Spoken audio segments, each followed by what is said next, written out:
Late night Gotti, late night GOTTI, YouTube. What's going on? It's Juan Gotti here. We have the Washington Commanders video. And in today's video, I'm coming on here with a very, very important update. 1:15 in the morning. Sources, signs point to Commanders Jayden Daniels playing versus the Bears per Adam Schefter. This is very, very huge because as we know, the Washington Commanders have been talking about is Jayden Daniels going to play? Is Marcus Mariota not going to play? We really didn't get a firm answer all week long. We've been keeping it under wraps. It's been a bunch of speculation. He hasn't practiced, or he finally practiced on Friday. How much did he practice? What kind of workload is he going to be under? Jayden Daniels coming on the press conference 2 days ago saying he wants to play, but it's not up to him. He's feeling good, etc. So Washington, we somewhat got the word. We still haven't necessarily got the confirm that he's going to play, but Adam Schefter is very trusted. So he says this. All signs point to Washington Commanders rookie quarterback Jayden Daniels playing Sunday against the Chicago Bears, league sources told ESPN. The Commanders still will need to see how Daniels is feeling Sunday in pregame warmups before making any final determination about whether he can start. But as one team official told ESPN said about Daniels, he's one tough A dude. If Daniels does push through the rib injury and plays as he's trying to do, it would set up a battle between the season's number 1 and number 2 overall picks between the Chicago Bears quarterback Caleb Williams, number 1, and Jayden Daniels, Washington Commanders quarterback, number 2 overall. So, I mean, it really isn't telling me nothing, necessarily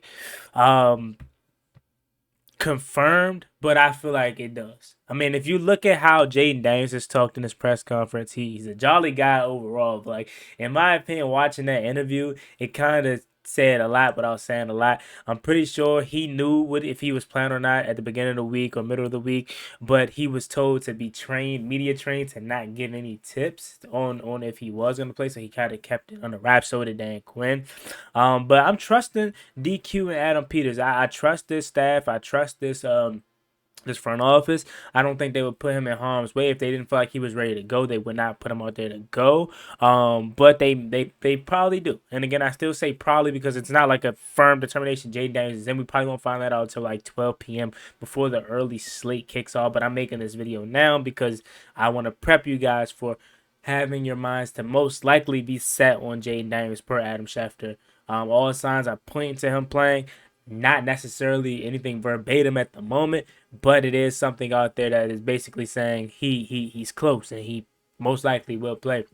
And it's exciting for not only us, but also for the NFL because you get to see the number 1 overall pick in Caleb Williams versus the number 2 overall pick in Jayden Daniels. And it's not necessarily about that for the Washington Commanders fans, but as for the NFL, that's what they're going to be looking at. We're going to be looking at facing the Chicago Bears and beating the Chicago Bears. One thing I will say, I did not know the Chicago Bears fan base was this toxic and this annoying, man. Chicago Bears fans was trolling, dragging, saying this and that and the third about Jayden Daniels, saying, oh, he better play, or he's scared, he's ducking, and etc. I'm like, man, Bears fans really talking like this? I did not expect Chicago fans, Bears fans to be like this. If anything, I would expect it to be any other team in the NFC North, but not the Bears.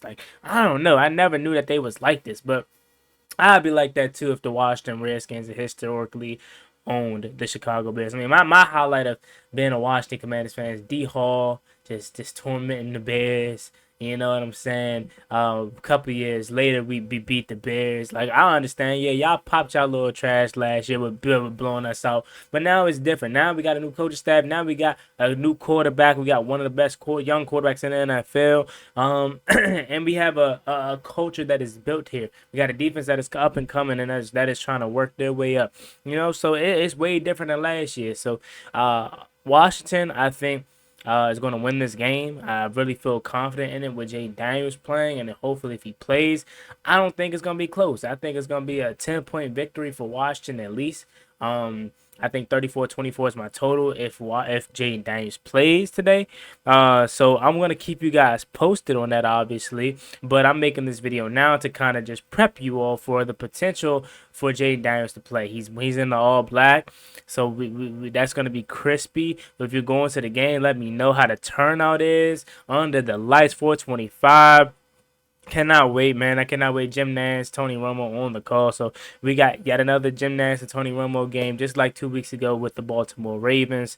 It is an exciting time to be a Washington Commanders fan. Time to put all the talking to the side. Jalen Johnson in the media talking crazy. Fans talking crazy. It's just Washington, man. I feel like they gave us so much bulletin board material that it's ridiculous, man. I think we about to go out here and handle business offensively, defensively, special teams. We're going to handle business. This is going to be a most important week. This is the second most important game of the season, right? The first one was the Baltimore Ravens, and a lot of stuff that happened in the Ravens game. I felt like we didn't stay true to who we were ourselves. So if we can do that this game, and that's running the ball, that's making all the right reads, and playing our game, we'll be good.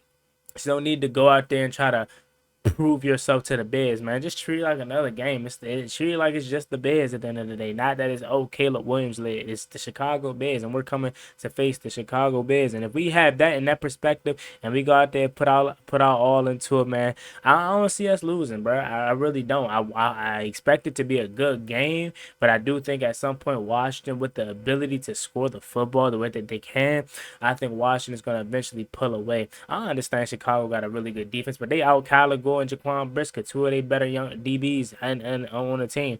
Down those guys. And this defense is good, but it ain't like ridiculously good. We already faced the Ravens. We already faced the Browns. Like, we faced some quality good defense. This is a good defense too, but it ain't nothing that we ain't seen. It ain't like y'all just out here just shutting teams out like 1985. Nah, y'all good, but y'all ain't nothing crazy. And I think we can move the ball on you guys both through the air and on the ground. And if Jayden Daniels is healthy, to the best of his ability, and he plays, I think we have a good shot. We just gotta protect Jayden Daniels from Jayden Daniels. We still gotta protect the offensive line. The offensive line still gotta protect Jayden Daniels. Can't allow him to take too many hits. You know that they're gonna be trying to rough up on him and hit him if he does play, because they obviously know what injury he sustained. I don't want them to get in the habit of compromising this offense for Jayden Daniels. If he is not 100% and you don't think you can run the offense as if he was, then I would probably roll with Marcus Mariota. I don't want no handicapness. I don't want no, oh, we didn't do this because his red, this and that. Nah, call that offense how you normally would. If Jayden Daniels is out there and he's showing you that he's feeling good and he's ready to rock and roll, okay? But if at any point in time it feels like he ain't ready in warm-ups, game time, like let's say he get out there 12, 1 o'clock tomorrow, he warming up and it's looking a little funky, go Marcus Mariota. Because at the end of the day, as hyped up as this game is, and as hyped up as I want to see us beat the Bears and Caleb Williams and Jayden Daniels be the man behind it, at the end of the day, I just want to beat the Bears regardless. And I would prefer for us to go the route that is going to benefit us the most, and that is the future of this team. Okay, Jayden Daniels don't need to be out there for this game for the media attention and hype between 1 versus 2. If he's not ready, if he's not healthy, don't force him out there. Don't get him hurt. Okay, and I don't think this coaching staff or this GM or this front office is going to do that. Adam Peters and Dan Quinn is very, very smart. So I think they're going to make the best decision, and I think Adam Schefter knows a little something, obviously. He says all signs are pointing towards Jayden Daniels' plan. So take it for what it's worth, but I do, at this point, at 1:24 p.m., believe Jayden Daniels is going to play. Again, we'll probably get the official word at 12 p.m., 1 p.m. when the early window is just getting underway. So like, comment, subscribe to the channel. It's always been boy Juan Gotti. See y'all in a little bit later today. Like, comment, subscribe. Let's watch the Commanders on the AK. See y'all later. Peace.